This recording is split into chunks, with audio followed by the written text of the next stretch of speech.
All right, so let's go back to the mid-1800s. The colonies that would one day become Canada, well, they were staring right into an abyss. I mean, their economic lifeline was totally severed, and their powerful neighbor to the south was getting, well, let's just say ambitious. So what was their solution? It was this massive, high-stakes gamble on a network of iron and steam. A bet that would either forge a brand new nation or bankrupt them completely. So yeah, let's dive right in. I mean, really, just think about that for a second. What if the entire system that provides for, well, everything, your job, your food, your whole future, was suddenly about to just disappear? That's exactly the situation the future Canada found itself in. It was one of those moments that forces a huge choice. You either adapt or you get erased from the map. So what was it that pushed these colonies right to the brink? Well, it wasn't just one thing. It was more like a perfect storm, a whole bunch of economic and political threats that decided to hit all at the same time. And believe me, the situation was dire. For decades, these colonies had this really comfortable, protected trade relationship with Great Britain. But then, poof, that lifeline was cut, and they were suddenly just adrift, cast out into a pretty dangerous world. Okay, so you've really got to understand this two-pronged threat they were facing. First, you have the economic disaster. The main pillar of their economy just crumbled when Britain decided to end its preferential trade policy. Basically, the colonies lost their guaranteed customer. And at the exact same time, you've got the United States, which was being fueled by this idea of manifest destiny, this belief that they were destined to control the entire continent. So the colonies were stuck, caught between total economic ruin on one side and being swallowed whole by their neighbor on the other. So, faced with these massive threats, the colonies had to scramble. They needed a new path forward, and they needed it fast. I mean, if the door to Britain was closing, they had to start knocking on another one, right? And this led to a pretty radical shift in strategy, what we can call the Great American Pivot. And this quote right here just shows you how pragmatic the colonial leaders were. It's like a light bulb went off. The solution was literally right next door. The United States wasn't just a threat. It was also this massive, booming market. They realized their survival completely depended on finding a way to tap in to that incredible economic energy. So they made it official, the Reciprocity Treaty of 1854. And you got to understand, this wasn't just some standard trade deal. This was a complete, fundamental reorientation of their entire economy.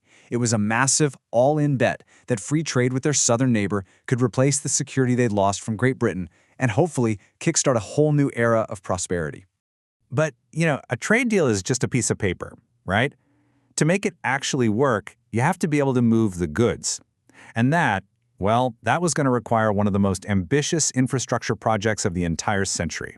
And this really brings us to the next massive challenge. How do you get all that timber, all that grain, all those minerals from the vast interior of the colonies down to this hungry new American market? The answer was the technological marvel of the age, the railway. They needed to build this whole network of iron arteries, designed to pump goods south and pull prosperity back north.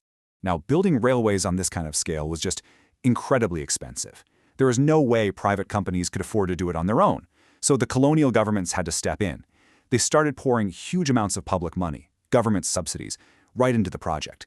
The strategy was super clear: fund the construction of railways that were designed specifically to handle these huge, increasing volumes of exports. Connect the places with the resources to the places that could process them and ship them out. So who actually built these iron roads? Well, this massive undertaking was powered by human hands. And a huge portion of those hands belonged to new immigrants. We're talking about tens of thousands of Irish people fleeing the absolute catastrophe of the Great Famine. They arrived in British North America just looking for a way to survive, and they ended up providing this huge pool of cheap labor, digging the tunnels, laying the tracks, building the very backbone of this new economy. And you know what? The plan worked. The railways got built, trade with the U.S. absolutely flourished, and a real industrial boom began. But, and this is a big but, this new prosperity was not shared equally, not at all. In fact, it started to create these deep divisions that would go on to shape the entire future of the nation. This wave of migration had a huge demographic impact. I mean, just look at this number. By 1851, the Irish Catholic population alone had jumped by more than 200,000 people. That's an incredible number for the time. A lot of them settled in cities like York, which would become Toronto, and Montreal, and Hamilton. They became the workforce for this expanding manufacturing sector, and that spurred massive economic growth. But it was all concentrated in those specific cities. And here's where we see the stark reality of that growth. The whole railway network was designed to pull resources out of the interior and funnel them right through the cities in central Canada. So, naturally, industries started to cluster there. But what about regions like the Maritimes? They already had their own strong economies built on shipping and trade. Well, they were pretty much bypassed by this new network. In fact, their industrial development actually went backwards during this time.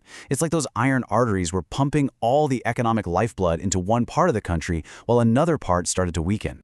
So this uneven development, it wasn't just an economic story. Nope, it laid the foundation for the political realities and the regional tensions that frankly echo through Canadian history even to this day. So you might be asking, why does any of this matter today? I mean, it's a story about 19th century trade deals and railways. Who cares? Well, we should, because the decisions made back then, during this moment of crisis, didn't just save the colonies. They hardwired a specific structure of power right into the DNA of the country that was about to be born. Because here's the thing, economic power very quickly turns into political power. With a bigger population and a booming industrial base, central Canada had a huge amount of influence when everyone sat down at the table to negotiate confederation. And this created a dynamic that we still see today, a powerful center versus the rest of the country.